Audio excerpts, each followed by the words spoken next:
जाति जनगणना आने वाले दिन में इस देश में विकास में एक नई क्रांति लाएगा, देश को आगे ले जाने में परिवर्तन में एक नई क्रांति लाएगा और विकास के नए दरवाजे को खोलेगा। जाति जनगणना केवल जातियों की गिनती नहीं है, कौन सी जाति किस परिस्थिति में है, किस जाति ने शिक्षा कितनी ग्रहण की है, शैक्षिक स्तर उनका क्या है, सरकारी नौकरियों में उसकी भागीदारी क्या है, वो आर्थिक रूप से वो जातियाँ कितने संपन्न हैं, एक एक एक्सरे समाज का वो सामने आएगा। नमस्कार, आप देख रहे हैं फॉलो अप झारखंड और आपके साथ हम हैं नकीब जिया। बीते दिन हाल में ही जो कि भारत सरकार द्वारा जातीय जनगणना का फैसला लिया गया, जातीय जनगणना का निर्णय लिया गया, उनके बाद तमाम जो कांग्रेस के नेता हैं, तमाम जो विपक्ष के लोग हैं, उनमें काफ़ी खुशी देखने को मिल रहा है, काफ़ी उत्साहित लग रहे हैं। जातीय जनगणना का क्या लाभ है, ये सारी चीज़ हम आपको बताएंगे। लेकिन उससे पहले बता दें कि जिस तरीके से पहली बार जो है कि सदन में नेता विपक्ष राहुल गांधी ने जिस तरीके से जातीय जनगणना को लेकर उन्होंने बात वहाँ पर बोले थे, वो मांग वो रखे थे वहाँ पर, उनके बाद अंततः सरकार ने जो है कि हाल ही में जातीय जनगणना को लेकर जातीय जनगणना कराने के लिए उन्होंने सरकार ने यह निर्णय लिया है। हमारे साथ बातचीत करने के लिए झारखंड कांग्रेस विधायक दल के नेता सपोड़ैयाट विधायक प्रदीप यादव जी है। हम इनसे जानेंगे कि जातीय जनगणना से ये लोग कितने खुश हैं, कितने सहमत हैं और जातीय जनगणना का क्या लाभ है, और वक्फ बिल के मुद्दों पर बात करेंगे। फिलहाल हमारे साथ प्रदीप जी है। प्रदीप जी, क्या कुछ कहिएगा, बीते दिन भारत सरकार द्वारा जातीय जनगणना करने का निर्णय लिया गया है, कितने सहमत हैं आप लोग, कितने खुश हैं?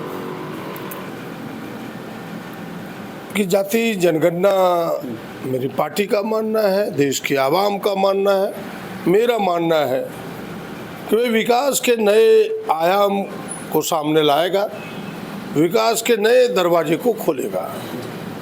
जाति जनगणना केवल जातियों की गिनती नहीं है, कौन सी जाति किस परिस्थिति में है, किस जाति ने शिक्षा कितनी ग्रहण की है, शैक्षिक स्तर उनका क्या है, सरकारी नौकरियों में उसकी भागीदारी क्या है, वो आर्थिक रूप से वो जातियाँ कितने संपन्न हैं, एक एक एक्सरे समाज का वो सामने आएगा।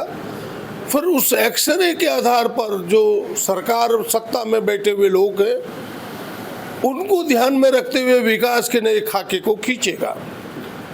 और जो असमानता का ये खाई है कि कुछ जातियाँ जो 2% भी भागीदार नहीं है सरकारी सेवाओं में, शैक्षिक स्तर में अत्यंत ही पीछे है, उनको ध्यान में रख के जब योजनाएं बनेगी तब फिर सबको विकास में बराबरी का हिस्सेदारी मिलेगा।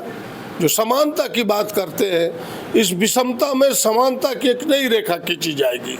और हमें लगता है कि यह जाति जनगणना आने वाले दिन में इस देश में विकास में एक नई क्रांति लाएगा, देश को आगे ले जाने में परिवर्तन में एक नई क्रांति लाएगा और विकास के नए दरवाजे को खोलेगा। लेकिन देखा यह भी जा रहा है कि सुनने में बहुत जगह यह भी आया कि बहुत सारे जो पॉलिटिशियंस पर्सन्स हैं, उनका कहना यह भी कि क्रेडिट के लिए हड़ मचा हुआ है। इन पर आपकी क्या प्रतिक्रिया है?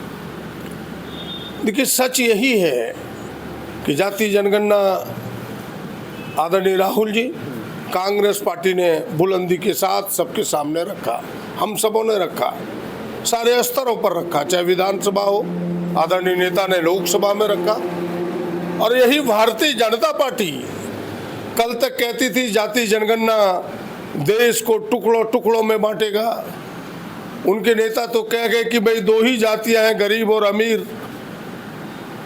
यहाँ तक उनके गडकरी साहब कह गए कि जो मांगेगा जात उन्हें दिया जाएगा लात। तो ये तमाम चीज़ें ये दर्शाता है कि भारतीय जनता पार्टी की मनसा ठीक नहीं थी।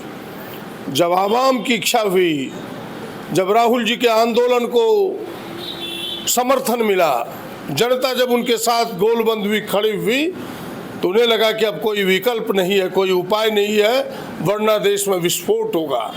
और विस्फोट होगा तो हम कहीं बचेंगे नहीं। उस विस्फोट से बचने के लिए भारतीय जनता पार्टी को मजबूरन यह निर्णय करना पड़ा है। होड़ नहीं, सच यही है कि कांग्रेस ने इस मुद्दे का नेतृत्व किया है जो इस देश के हित में है, यहाँ के समाज के हित में है, विकास के हित में है, जो फैसला सामने आया है। वक्फ बिल को लेकर पूरे भारत में जो है कि मुस्लिम समुदाय के लोग काफ़ी प्रदर्शन कर रहे हैं और गोड्डा के मेला मैदान में भी एक वक्फ बिल विरोध प्रदर्शन को लेकर एक महासभा का आयोजन किया गया, जिसमें से हजारों मुस्लिम समुदाय के लोग जो है वो गोड्डा के मेला मैदान पहुँचे। उनको लेकर आपका क्या प्रतिक्रिया है? वक्फ बिल को आप किस तरह देख रहे हैं?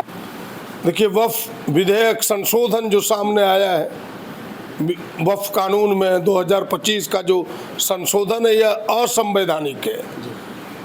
यह धर्म विशेष के अधिकारों को छीनने वाला है।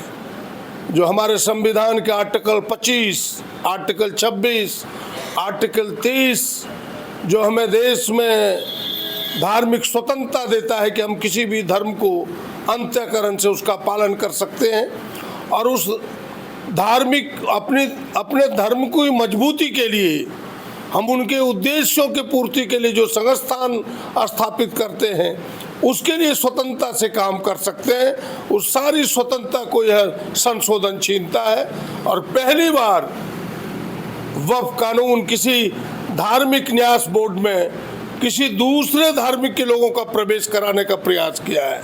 वक्फ की संपत्ति को छीनने का एक साजिश किया है जो आने वाले दिनों में इस देश के शांति को भंग करेगा, अमन चैन को छीनेगा, इस देश के विकास को रोकेगा। हमें लगता है कि यह विधेयक असंवैधानिक है, इसे वापस लेना चाहिए, तभी इस देश में अमन चैन और शांति होगा और लोगों की धार्मिक स्वतंत्रता अक्षुण्ण रहेगी। Thank you. जहां 27 वर्षों के सफर में 17,000 से भी अधिक छात्रों ने डॉक्टर एवं इंजीनियर बनकर भरे सफलता की ऊंची उड़ान, जहां साधारण छात्र भी झारखंड टॉपर्स बनकर बना रहे इतिहास। दूरदर्शी शिक्षाविद श्री विपिन सिंह के मार्गदर्शन में मेडिकल एवं इंजीनियरिंग के लाखों छात्रों के लिए आशा की किरण के रूप में गोल नेशंस लीडिंग इंस्टीट्यूट। बायोम सिर्फ मेडिकल प्रिपरेशन का संस्थान। बायोम से लगातार दूसरी बार नीट यूजी में 700 मार्क्स पार। 10th पास स्टूडेंट्स के लिए फाउंडेशन कोर्स, 11th पास स्टूडेंट्स के लिए फ्रेशर कोर्स और 12th पास स्टूडेंट्स के लिए टारगेट कोर्स 17 अप्रैल से शुरू हो रहे हैं। कॉल 7360066190 और visit Biome, circular road near women's college and Hinoo, Ranchi. thefollowup.in. Like, share and subscribe. www.thefollowup.in